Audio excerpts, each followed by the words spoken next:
Let me begin with this. I would like to read you a part of a chapter from a forthcoming book on Edwin Arlington Robinson, to be published sometime soon, I hope, by the International Universities Press.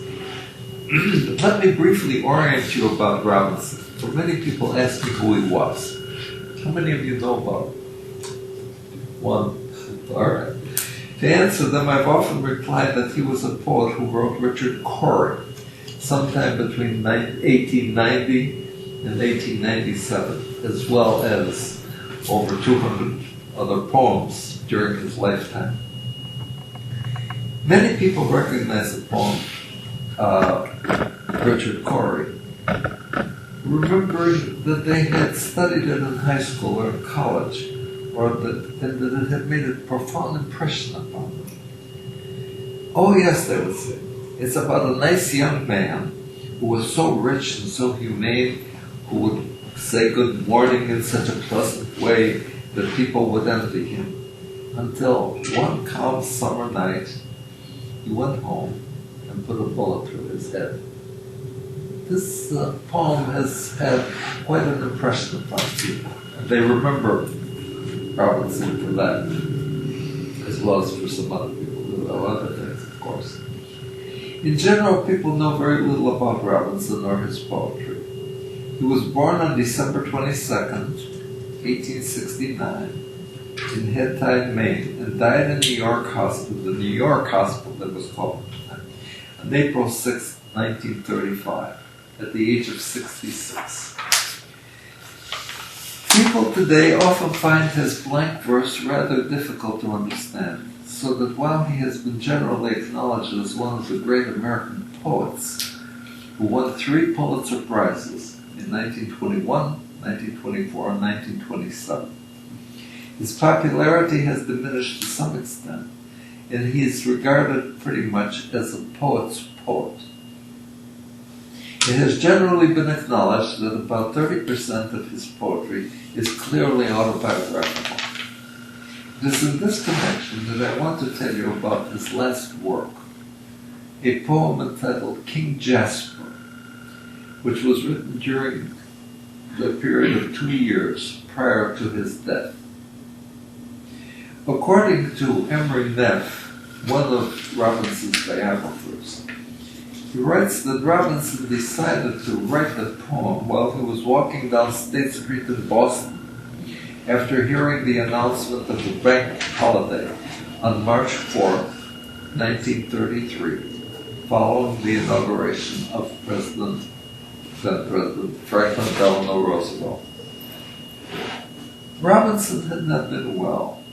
He was tired, frail, and suffered from back pain. His feet dragged, and there were ominous patches of red on his cheekbones. He slept badly, and when he appeared at the McDowell colony in Peterborough, New Hampshire, where he had summered for many years working on his poetry, he was weary-eyed and had no appetite. On one occasion he said, sighing, "I wish my breakfast had more sparkles in it." Quoting from Robinson's letter on June 24th, 10 months before his death, Sharp Power Smith, who was another of Robinson's biographers, wrote that Robinson had written his friend Burnham, "Slow dying is a sort of obsession with me." Late that summer, when Mrs. McDowell of the colony was making her routine calls, they stood at the door of the studio and looked at the distant Manette Mountain in southwestern New Hampshire. Robinson said, "I rather think the old fellow will miss me a bit when I'm gone." In December of 1934, 5 months before Robinson's death, the janitor of Robinson's landlady said to her that, "Mr. Robinson, he ain't looking well. I don't believe we're going to see him again." According to Neff again, writing about Robinson's poetry, Robinson, probably referring to his poem King Jasper, expressed his feelings about the incompetence and cowardice of the captains of industry and finance who had ruled the United States for such a long time. The poem, which Robinson considered a treatise on economics, that's a quote, was an allegorical presentation of the approaching universal collapse of capitalism. In addition, the poem contained material which is definitely autobiographical in character. It is from this standpoint that I would like to discuss his final work. Let me give you some background about King Jasper, the central character of the poem. He was a very wealthy 16-year-old industrialist who had amassed a large financial empire. At the very onset, we are informed that his wife, Honoria, 10 years his junior, that she felt that there were invisible hands trying to touch her, and she was convinced that slow destruction was taking place around them, which frightened her a great deal. Robinson uses Honoria's anxiety about the deterioration and destruction of the chimneys of the aging factories as a metaphor, not only for what was happening to King Jasper's financial empire, but also for their own personal deterioration. Honoria attributed the deterioration of the chimneys to some dragon that lived within them.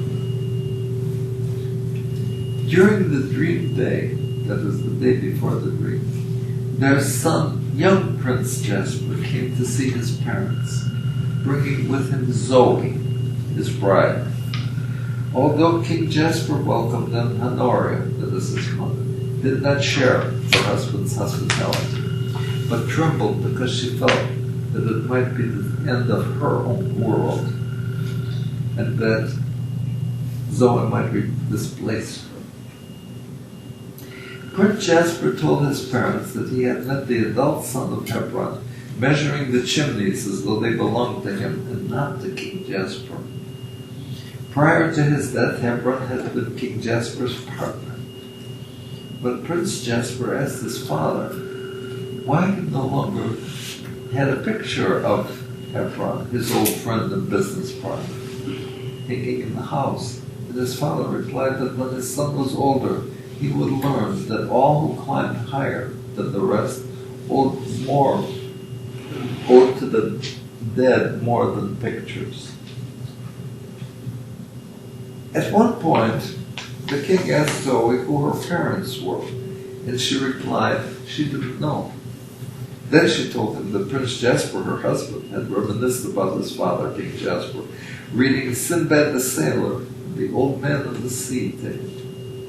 Later that evening, when Zoe and the prince were going upstairs, Zoe kissed the king on the lips with a warmth too compelling and long clinging to be the seal of home. The prince warned his father to be wary of Zoe's ways and means, and to break off the relationship to her, even if he had to use force. The king admitted that he did not know what he was doing, or if Honoria was right in questioning the appropriateness of having Zoe and his son stay at their house. That night, after some difficulty, King Jasper finally fell asleep at about 5 o'clock in the morning and had a horrible dream. In the dream, King Jasper was alone and lost in some desolate area, climbing endless rocks and hills, being forced to do this by some unseen power. There was no sign around him of life, and he knew that he was dead. He realized in the dream that what he was doing was expiating a sentence that he had earned for his innumerable sins. There was no hope. Finally, he saw Hebron, his former partner, who had been altered by death. His voice was now poisonous, and his face was a crafty scorn that had not been there when he was alive. Robinson writes that Jasper quailed with fear of Hebron, whom he had crushed with his lies and had left to starve and perish. Confronted by Hebron's presence, Jasper felt that he was no longer king. Hebron reminisced about their old friendship, and when Jasper had assured him of peace, health, and independence, as well as a good deal of money as a reward for his genius, Jasper had assured Hebron that he had never hated him, although he admitted that he may have had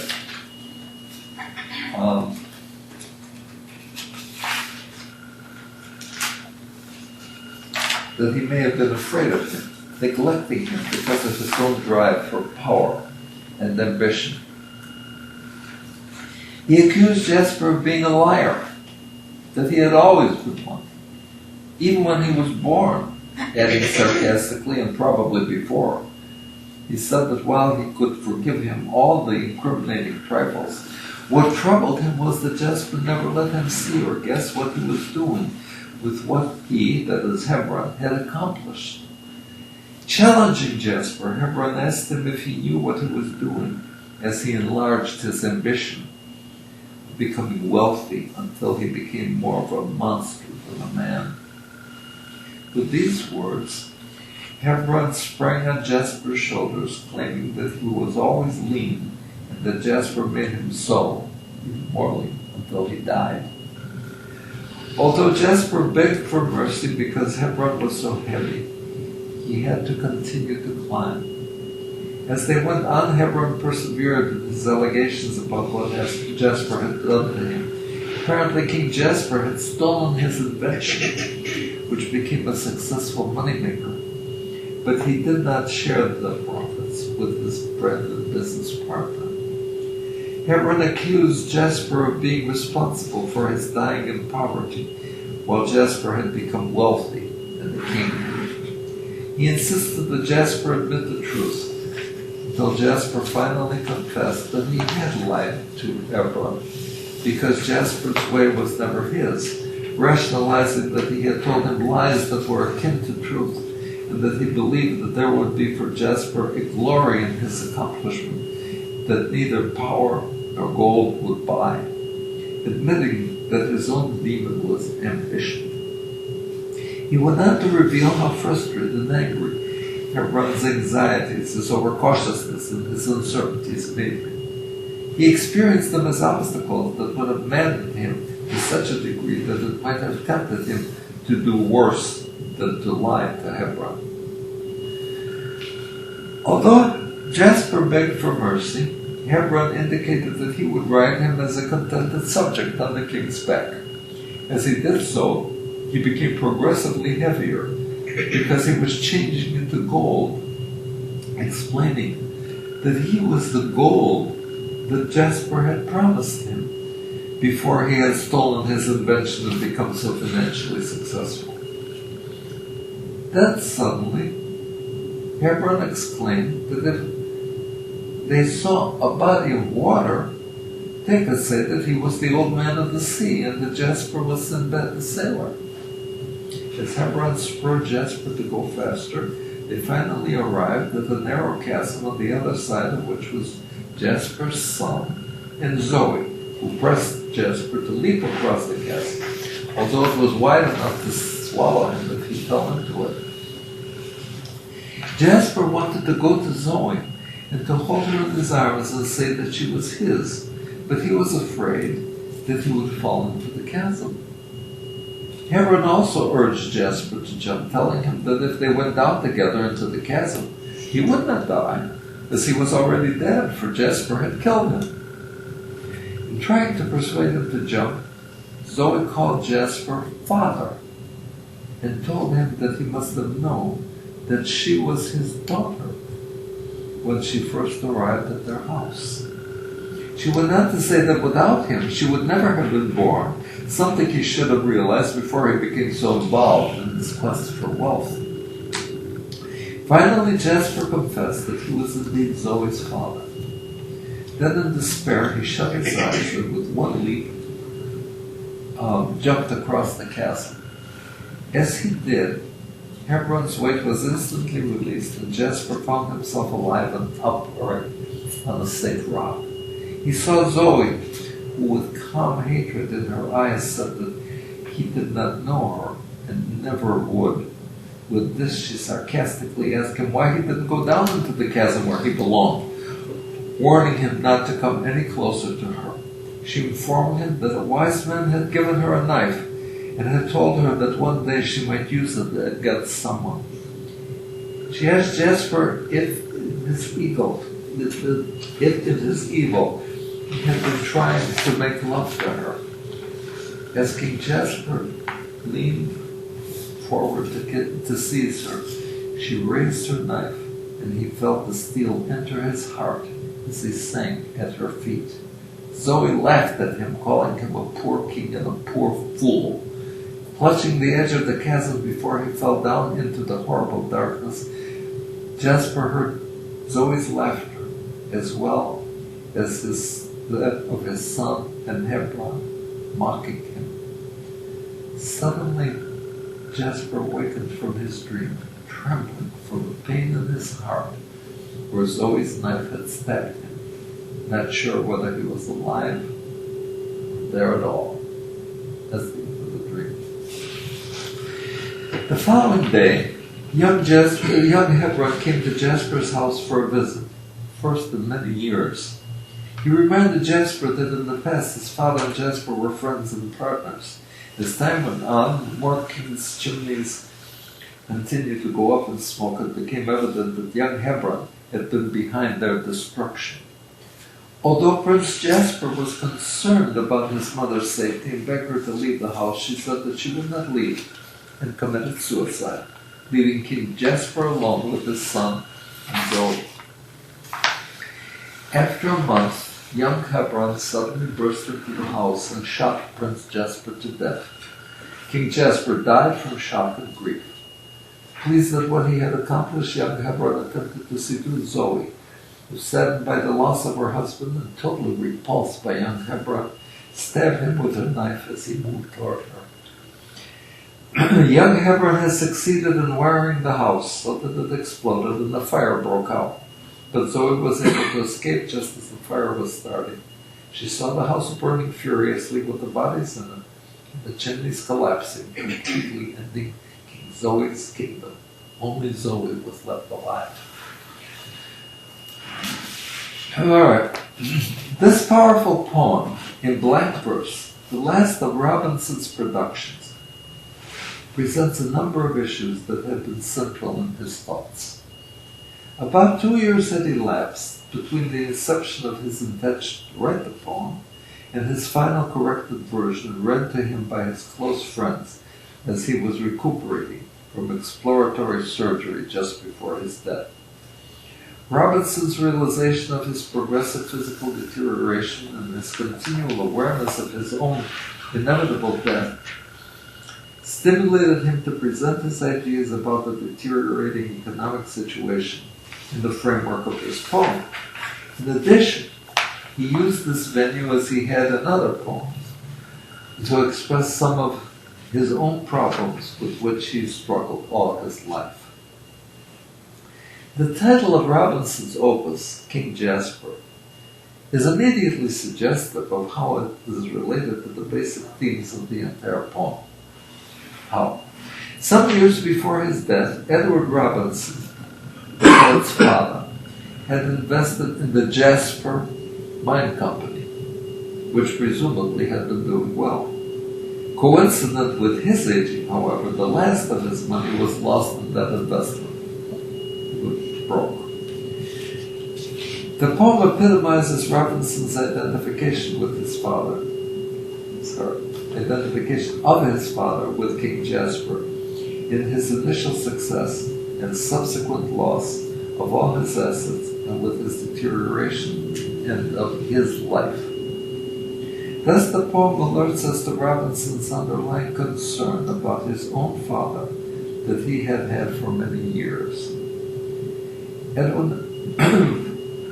Edward Robinson had been noted for his scrupulous honesty, integrity in business, which must have impressed Robinson as he grew up.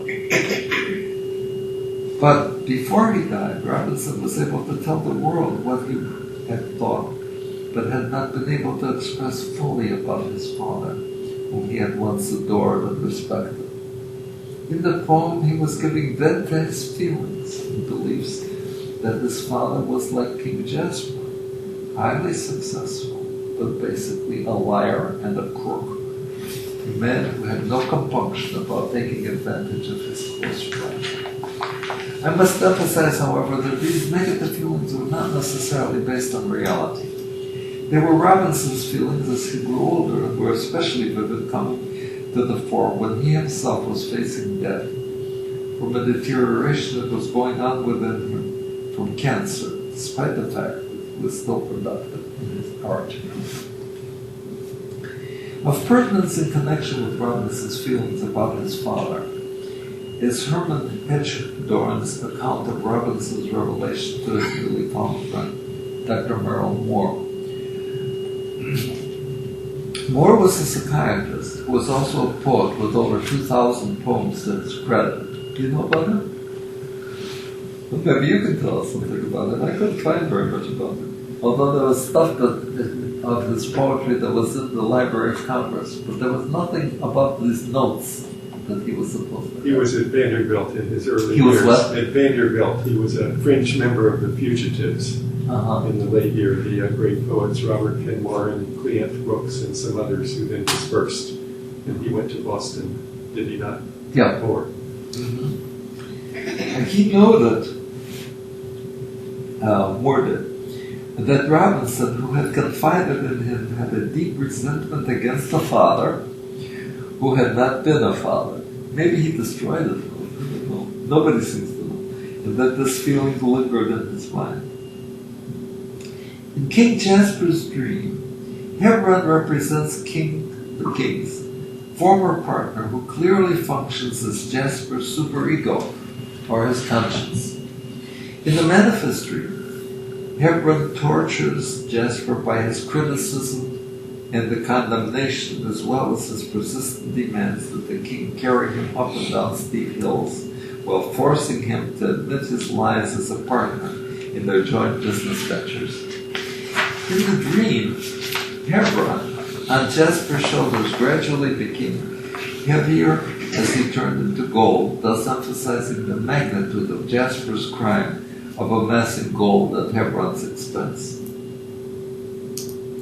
In Jasper's dream, as I've reported, while Hebron was still on his shoulders, Robinson has suddenly exclaimed that if they had the sight of water, they could say that he, Hebron, was the old man of the sea, and that Jasper was Sinbad the Sailor. We have postulated that Hebron represented Jasper's superego that scolds and condemns him for his illicit business practices and for his cruelty in depriving Hebron of sufficient funds to live. Yet suddenly, Robinson introduces a comment which does not belong to the disadvantaged Hebron, but equates him with the cruel old man of the sea. This is the story from the Arabian Nights, entitled The Fifth Voyage of Sinbad the Sailor, to give it the correct title. In the story, Sinbad's boat was suddenly wrecked, and he managed to swim to an island. The story is then continued in The Old Man of the Sea. On the island, Sinbad met a man seated by a channel. The man did not speak, but indicated with his hands that Sinbad should take him on his shoulders and carry him to the other side of the channel. Sinbad did so, but when he told the old man that he could dismount, the man would not get off his back, but instead wound his legs more tightly around Sinbad's neck. If Sinbad refused to do that, to do the man's bidding, the man beat him with his feet, forcing him to carry him night and day. In the unexpurgated version of the original story, the old man also urinated and defecated on Sinbad. Finally, Sinbad gathered some grapes and was able to make some wine, which the old man drank. He became drunk and fell asleep. And so that threw him off his shoulders, smote him with a rock on his head, and killed him. Of singular importance in the manifest content of King Jasper's dream is that Robinson, who had presented Hebron as King Jasper's superego and presumably a model of integrity and decency, suddenly identifies him with the old man of the sea, the very epitome of cruelty and sadism. In the footnote to Richard Burton's translation of the Arabian Nights, he explains that the old man of the sea in Arabic literally meant chief rather than old man. Thus, more literally, the correct title of the old man of the sea would be chief of the sea coast, that is. We may suspect that by introducing the criminal aspects of King Jasper's superego, Robinson was saying that despite the high-minded traits that his father had, there was an aspect of his personality of intense cruelty, if not sadism. The conflict between his view of two opposing character traits of his father must have created a great deal of turmoil within Robinson. Now, in addition to the role that Hebron played in Jasper's dream, exposing Jasper's criminality in business, Robinson created the figure of Zoe, the attractive, vivacious wife of Jasper's son, the young prince. Zoe, in King Jasper's nightmare, represents another conflicted aspect of the superego. At the chasm, she urged King Jasper to admit that he was her father, and said that without him she would never have been born. Initially reticent, Jasper finally confessed that it was true. As Jasper tried to cling to her and hug her, Zoe stabbed him in the heart with her knife, allowing him to fall into the chasm below. Robinson thus has another crime for which Jasper is guilty, his wish for an incestuous relationship with his daughter. To complicate matters further, Zoe and her husband, Prince Jasper, being half-brother and sister, were also involved in an incestuous relationship. There's more to be said about Robinson's invented dream, which ends in the nightmare. Beginning with Honoria's feeling of unseen hands that total obstruction, and continuing to the entry of her son and Zoe, his wife, we may see that in Robinson's invented dream, he provides us with some of the day residues that were born into the manifest content. These and Jasper's reactions to them are then taken up in his dream. Now, shifting the focus a little bit, based upon his experience, Ernest Hartman, in his book The Nightmare, which is a very good book, states that the most frightening nightmares in adults that appear just before a dreamer awakens seem to relate to basic childhood fears.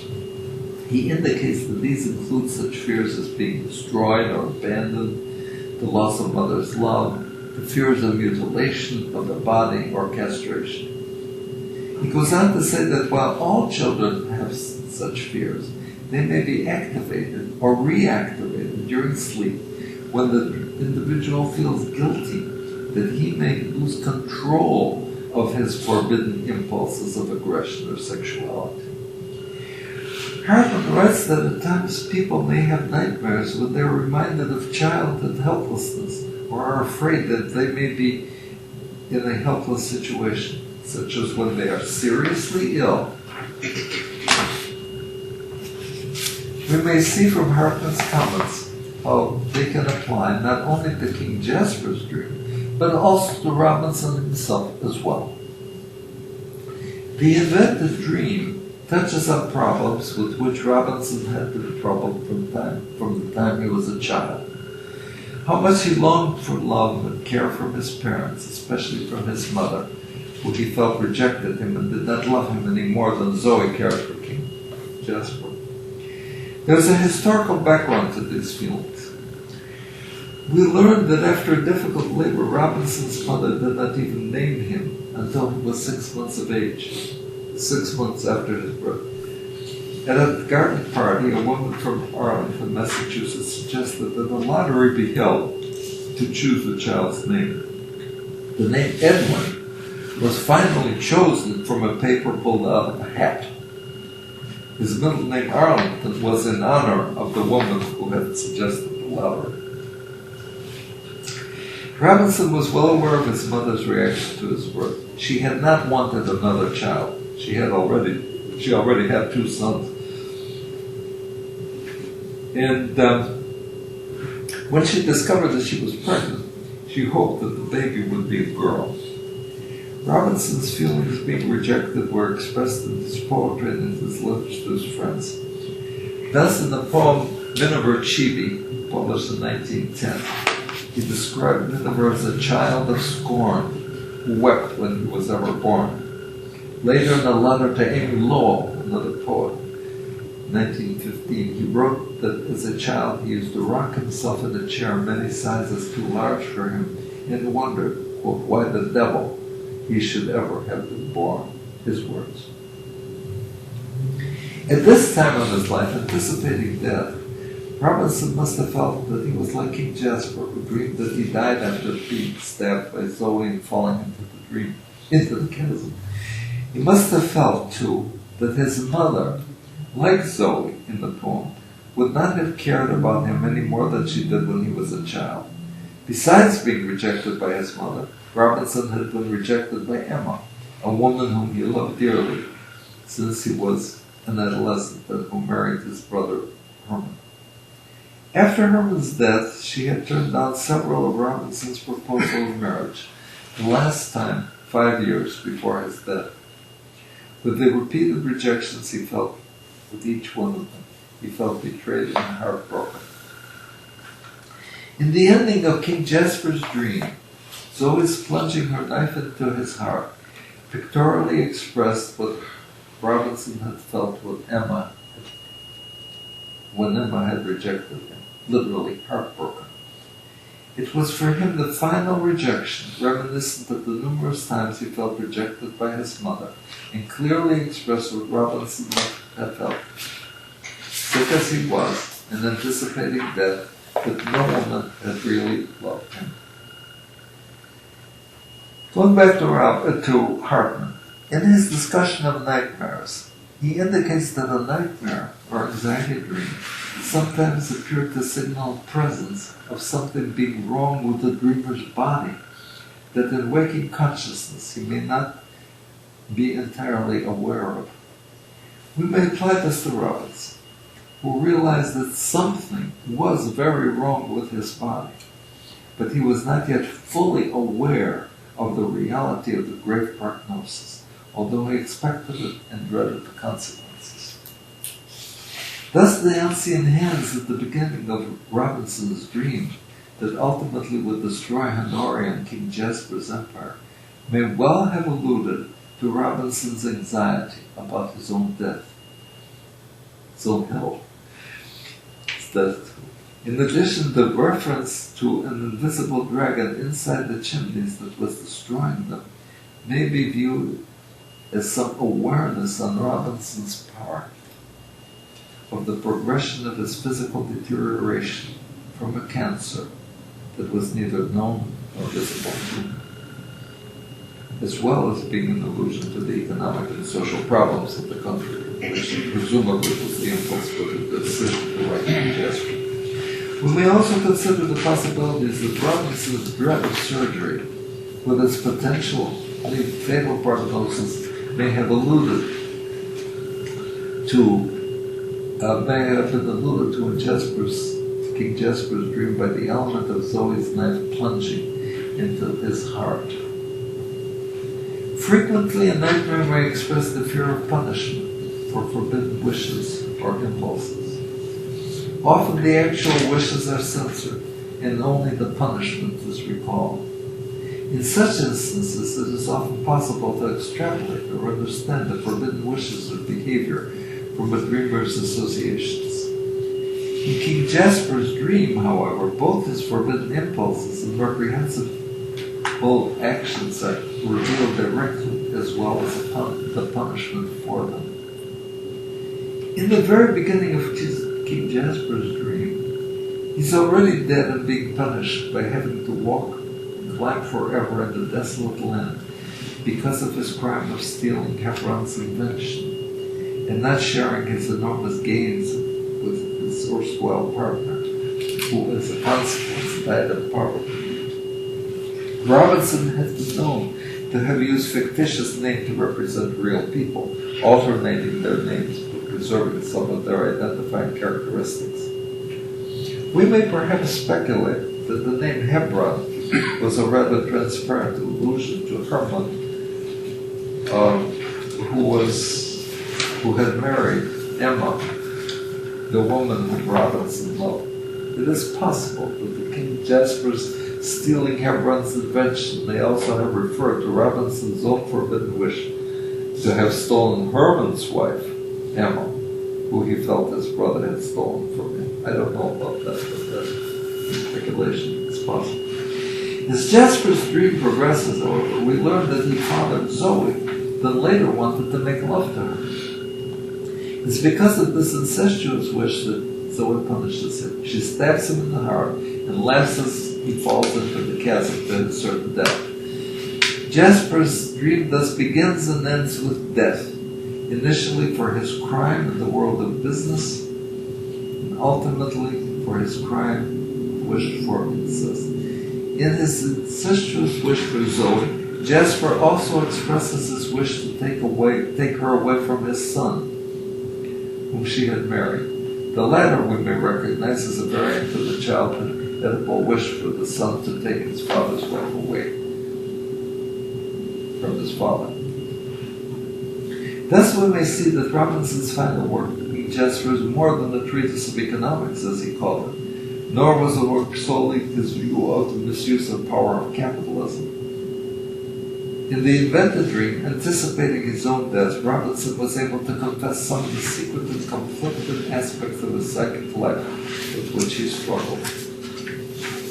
An exploratory surgical procedure was performed, which confirmed that Robinson was suffering from an adenocarcinoma of the pancreas, with extensive metastases involving his lungs and other organs. The pathology was so extensive that the decision was made that his condition was inoperable and only palliative treatment was recommended. Following the prevailing practice of the time, Robinson's diagnosis and condition were kept from him by the surgeon as well as by his friends, who were limited to 10-minute visits. Yet exhausted as he was, he insisted that his friends read King Jasper manuscript to him, at which time he made a number of corrections, including changing the name of Jasper's wife from Hermione to Honoria. Robinson died on April 6, 1935 at 2:30. The story. So, John, comments? you seem to have some ideas. No, I was just very taken by the story that you wrote. I've not read that poem, but I was just very taken by that. They were saying here, this is a capture. You just need to speak up. Dr. Stein? Oh. If you just speak up. Oh, I'm sorry. Zoe seems to represent a vibrancy and an aliveness that's in stark contrast to his dying state. Yeah, she's very vibrant and he's dying. You had a comment? Yeah, I was wondering if in a dream such as this one, where the character of the partner comes back in Hebron, would it be right to assume that there's still an attachment, an affectionate bond still implied there, that it doesn't just imply, maybe precisely because there's still the guilt, that there's also some attachment to the object? To Zoe, to Emma, really. Well, to any of the characters that come back to haunt him in a sense. Yeah. I'm just thinking about the role of attachment and a kind of persistence of guilt in relation to objects. So if he encounters Hebron in the dream and Hebron's there to punish him, does that also mean that there's still an attachment to that object in a sense? You mean still an attachment to whom? Actually, in the dream is to Zoe, who is an incestuous object. But in the world of reality, he was attached to Emma, very much attached to her, from adolescence on. And here his brother comes along and marries her. And it was a very, very traumatic experience for him. So much so, he did not go to the wedding. And as a matter of fact, his brother, his older brother, also didn't go to the wedding. His older brother wound up more drunk or affected by morphine near the river. And he, Robinson, wrote the first draft of his poem in which the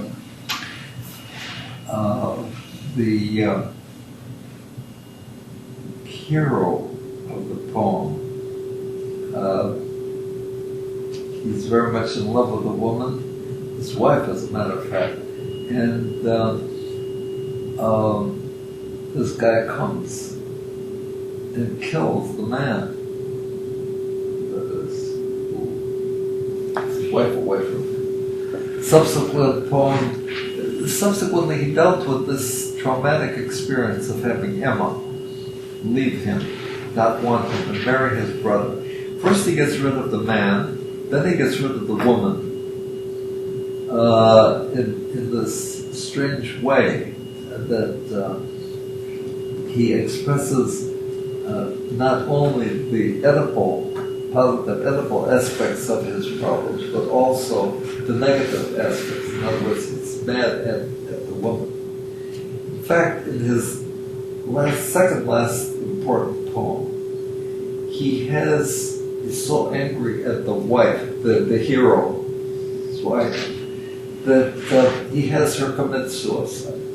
In the subsequent poem, called Cavender's House, the man married to the woman, his wife, he takes his wife and he throws her down a cliff to death. So the intensity of Robinson's aggression against the woman, whom he loved also, is part of his conflict, which emerges at the time. Here he's dying, he knows he's dying, and his need to confess the intensity of his early conflict comes out. I think it's a poem of confession. You had a question too. Yeah, but I don't think it's coincidental that he named her Zoe. Because if I remember correctly, that's Greek for like spirit of life. It's a Greek word. You know that? Because I figured you knew that.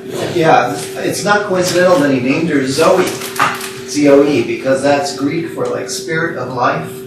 It has to do with life and spirit. Yeah, Zoe. Yeah. And so, and you know, in writer's craft, this kind of thing. And so I thought it was interesting that she was the most animated, most full of life, positive and negative, which is Dr. Stein was saying. But symbolically, was it Hebron? Or no, Jasper, who stole his life away, stole her away. It was his brother who stole his life away, meaning Emma.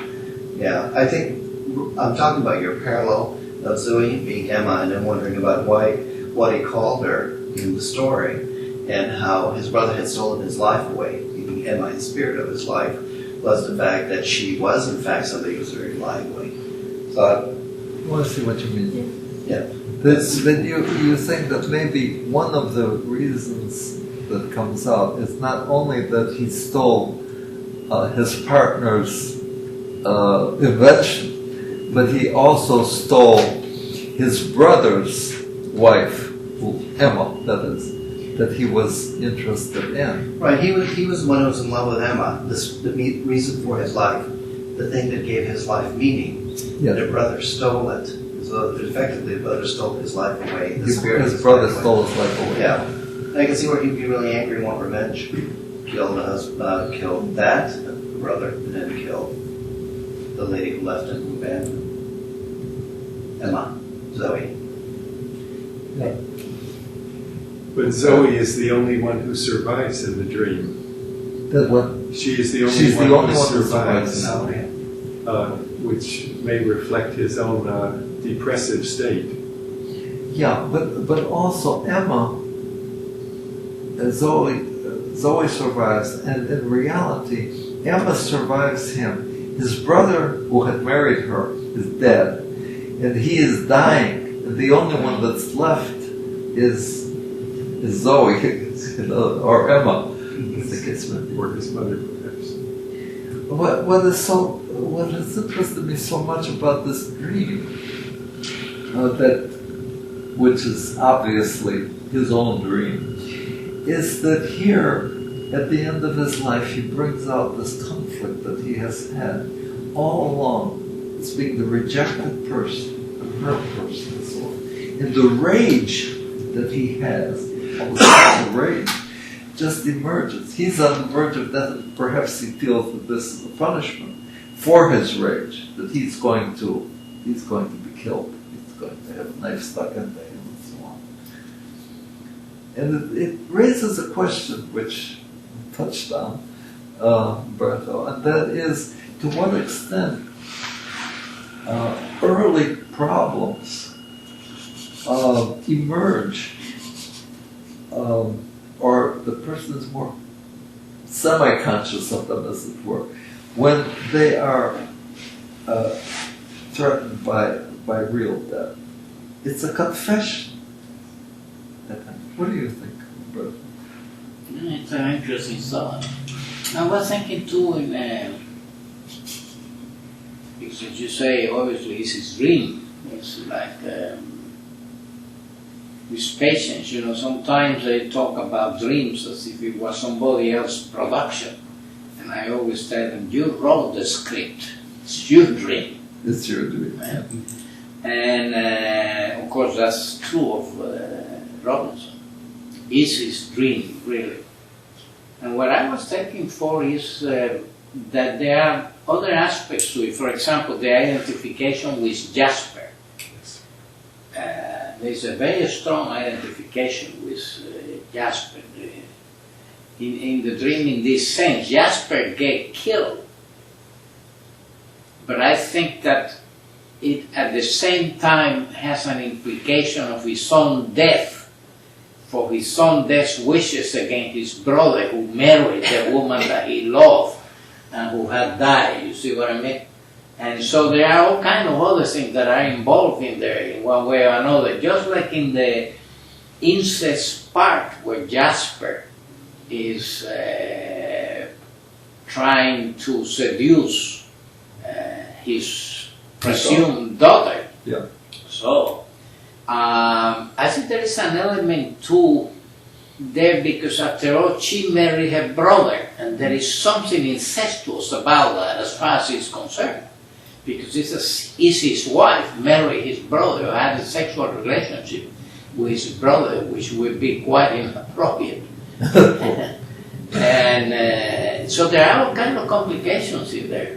The thing that is attractive too is, which you remember, Leo Bertemeyer wrote about that, and that is that sometimes people in dreams can perceive an illness that is still not manifest. Well, that's That's clearly there. And in that sense, that stabbing of Jasper in the heart may be his perception of the illness that is going to kill him. That is his carcinoma of the pancreas, because curiously enough, it can produce that kind of pain, a pain that is related to the heart, and sometimes it gets pretty well confused by it. And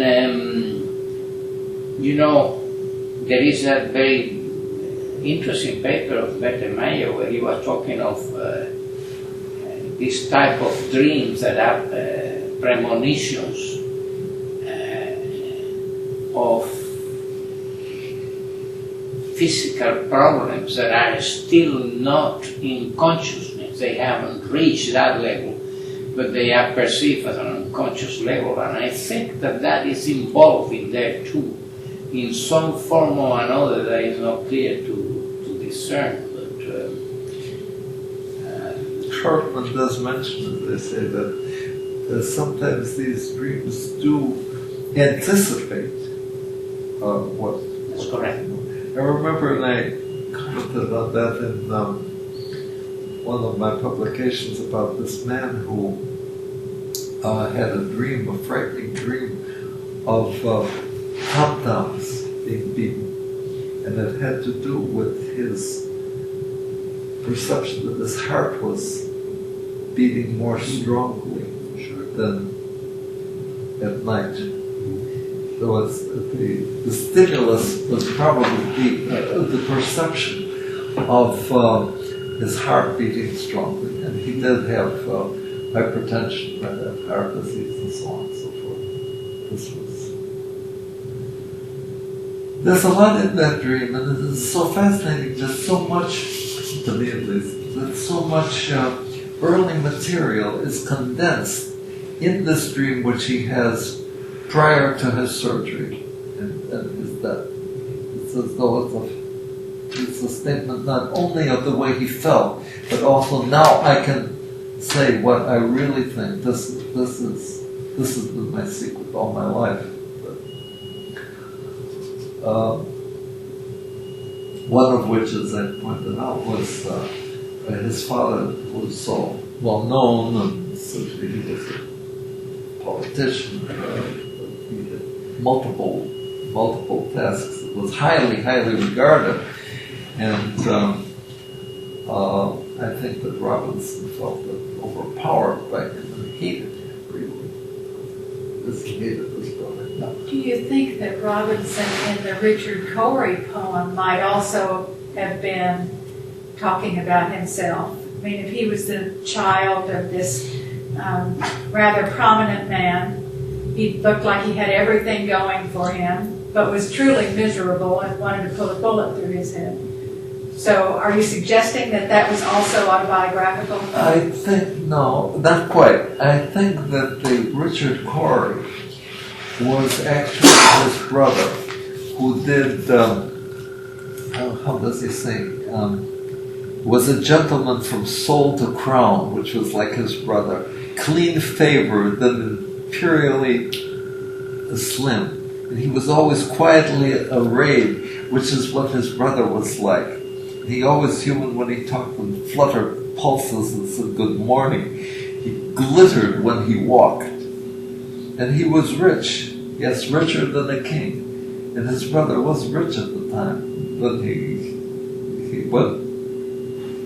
made some bad investments in St. Louis, and the crash hit and so on, and suddenly this rich guy just deteriorated. I mean, he wasn't rich anymore. But did he commit suicide, his brother? Not directly. His brother drank himself to death. Right. Slowly. That's another very interesting thing about that whole family. His father drank a lot. His older brother not only drank but was addicted to morphine. And then his next brother, Herman, the one that married Emma, drank a great deal. And Robinson himself was an alcoholic. Very bad alcoholic. What do we know about his mother and about Emma? Well, I know more about Emma than his mother. And what I didn't put in this version of the paper, although I struggled with putting it in the book, and that is this, that his mother, here, he was a child of scorn. In fact, one of the papers that I wrote, that his mother neglected him totally. But I also learned that she hemorrhaged a great deal after his death. Before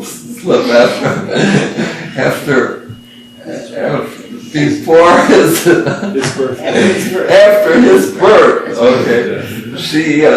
She had multiple hemorrhages. Now, how long these hemorrhages lasted is not recorded. What they were due to is not recorded. Now, it raises a question to what extent her ill health was such that she just didn't pay any attention to it. She had him, his bedroom was some distance away in the house. It was what was the maid's quarters and so on and so forth. And she didn't name him and so on. Is this only psychological, or was it psychological because she was really not with it? So I think I have to be careful with what I say about her. But there's a certain coldness that comes across. But she was, didn't know what was recorded. She was very intelligent. She wrote poetry too, some poetry. And her background was a very prominent people in New England. So Yeah. psychologically, this is quite the opposite of the birthright of the firstborn, To what? the way he was treated by his mother. It was what? Quite the opposite of the birthright of the firstborn son. Oh, yeah. Yeah. He wasn't, because there were two other boys before. But you had a question? Yeah, I want to try to approach my original question one more time. I've got a patient in analysis, and his father was really a remarkable hero in the Royal Air Force,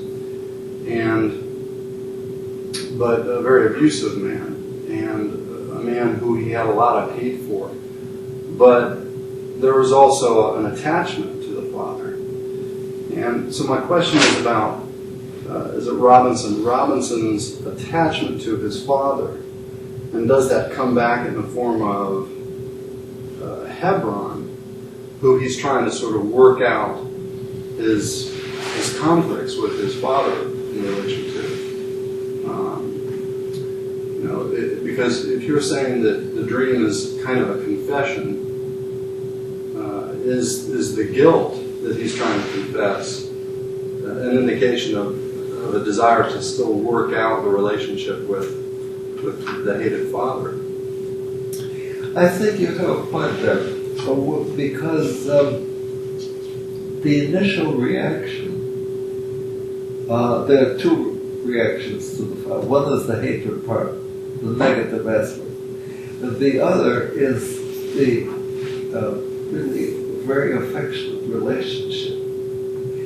The affectionate relationship was increased by the fact that he was well thought of in the community. He was this and that, politically active and successful and all sorts of things. That I think there was a very positive feeling there. In a way, he is portrayed as one would think his partner would have been somebody who was very intelligent, very bright, and so on and so forth. This is what you get. But here he had this partner who was an inventor, and so on and so forth. Someone he would have admired. But, Someone he would have had some admiration for. yes. Yeah. But there was another part to that. Now, the part may have been completely on a neurotic basis, that he hated his father because he hated his father, which has nothing to do with reality necessarily. This we don't know.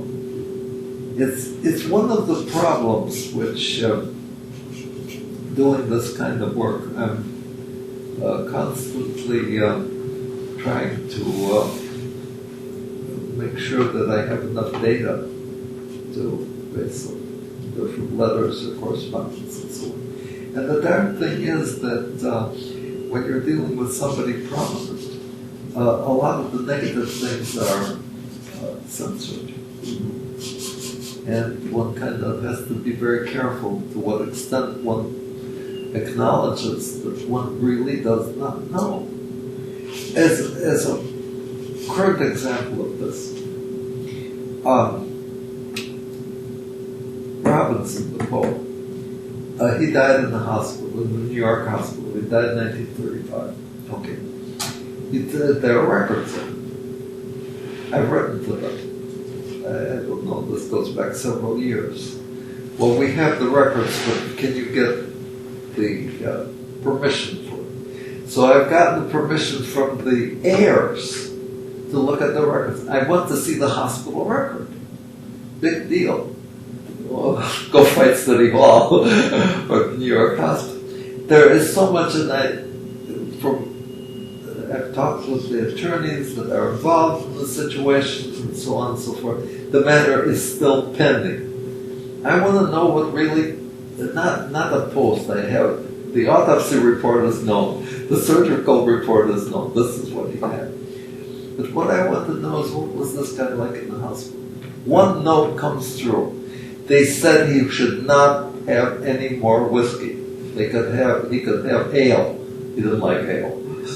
So he was a very severe alcoholic, beginning to drink it.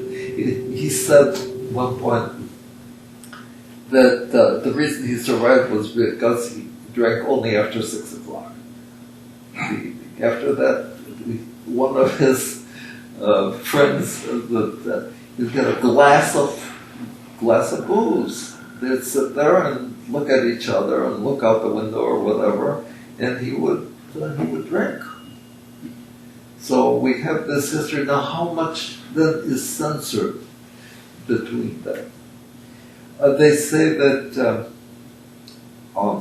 get two versions. One version is he couldn't talk with girls or women and so on. He had some older woman friends. It was very platonic in his relationship, and would not talk with women at all. But the other version is that he would go out with prostitutes or something. Well, who knew? They didn't know, or if they knew, they didn't tell. So we get this kind of a very muddy account and so on.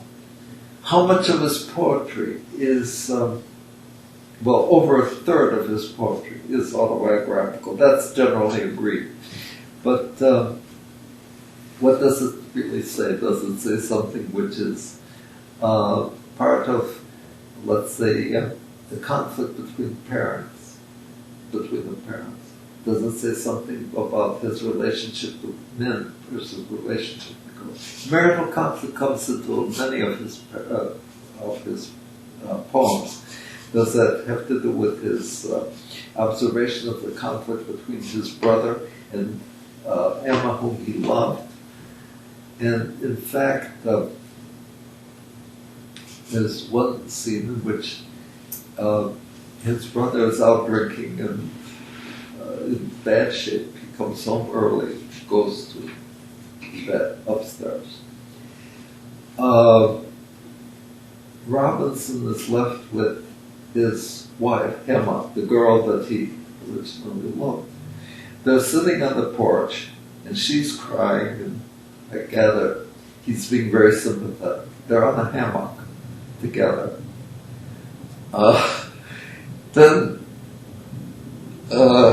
his brother evidently comes to from his drunken stupor, trundles downstairs, and he sees the two of them, his wife and Robinson on the hammock together. What were they doing? They were nothing. That's not said. The reaction is that his brother was pretty goddamn mad. They had a fight, and Robinson moved out. Well, what really went on between them? Was it just a brother-in-law kind of thing, or to his brother? Was he really still fond of Emma? And did it go more than just an occasional, being a good brother-in-law? Or that's not known. Yeah, I was going to say that it's common for alcoholic men not to have. That what? It's common for alcoholics, not males, male and female, not to be very sexual. It's really common if you're in treatment. I mean, you see treatment programs. Yeah.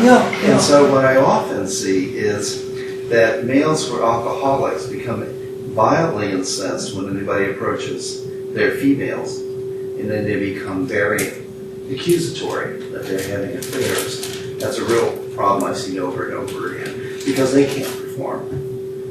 So I'm not surprised by what you said, but I also doubt that anything happened with the brother-in-law, not if they're both severe alcoholics. Does that make any sense? Is this something I've seen a lot? But actually, alcoholism, chronic alcoholism, will atrophy the testicles. Yes. And that's a consequence of alcoholism. And of course, that means you have problems. Mm-hmm. How did you become so interested in him? How did I become interested? Well, there's so many factors in that. Why did I become interested in Oscar Wilde or Wilkie Collins or Beatrix Potter? What is fascinating is that the fact that here is a writer, a poet, who over a third of his poetry is autobiographical. Now, that raises so many questions. Is it autobiographical because of what it actually reveals, or is this autobiographical because of the reaction to some of his friends and so on and so forth? It poses many, many problems. But there, in this book, I deal with his reaction to Lancelot, for instance. He was very much fond of the poet of the knights, King Arthur, and so on, and what happened with Arthur, and how, in one instance, there is he is the hero. Let's see, there is. I'm looking at it now because she knows about this. Anything of this stuff. The King Arthur and Guinevere. With Lancelot and Guinevere. Well, it's Lancelot's a lover. It's Lancelot and Guinevere, King Arthur, and who? That's it. It's King Arthur and No. So there are these triangle situations. He's very much involved. The primal scene material just is right there. But what really to do with it, what's convincing is it's very hard. It's a work in progress. So it's hard. Well, thank you very much. yes, thank you.